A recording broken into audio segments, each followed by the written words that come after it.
Hello guys, it's me again.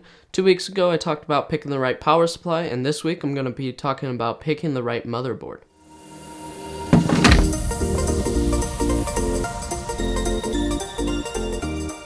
The first and most important part of picking your motherboard is making sure it is compatible with your CPU.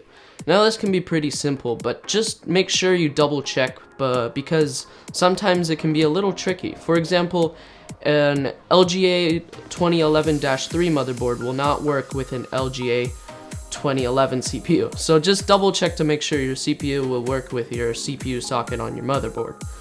After that, you want to pick the size of your motherboard.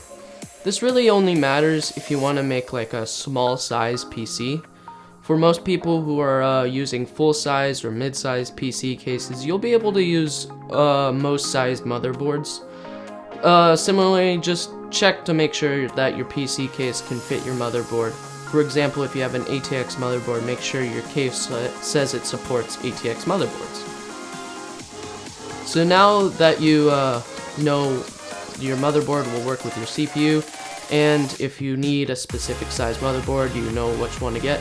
But there's still a lot of options. The last part comes down to how much you're willing to pay.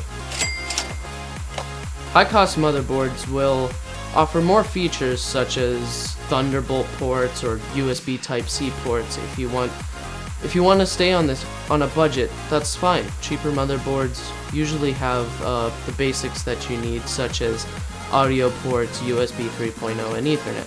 Features like Bluetooth and Wi-Fi often are not included, so you can look for a motherboard with those, but you can also get USB or PCI adapters for those. However, if you have the money and you're willing to spend more on a motherboard, you might find that having more ports is nice. Also, higher-end motherboards will allow you to overclock your CPU better and will be more reliable. So in conclusion, if you're on a budget, getting a cheap motherboard with just the features that you absolutely necessarily need is fine.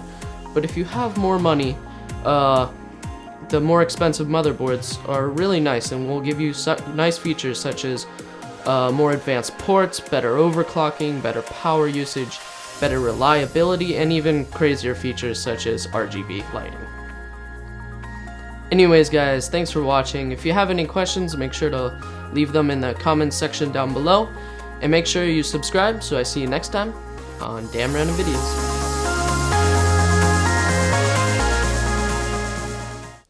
Hello guys, it's me again, and welcome to another tech video. This week I'm going to talk about... Wait, what? Nope, wrong one.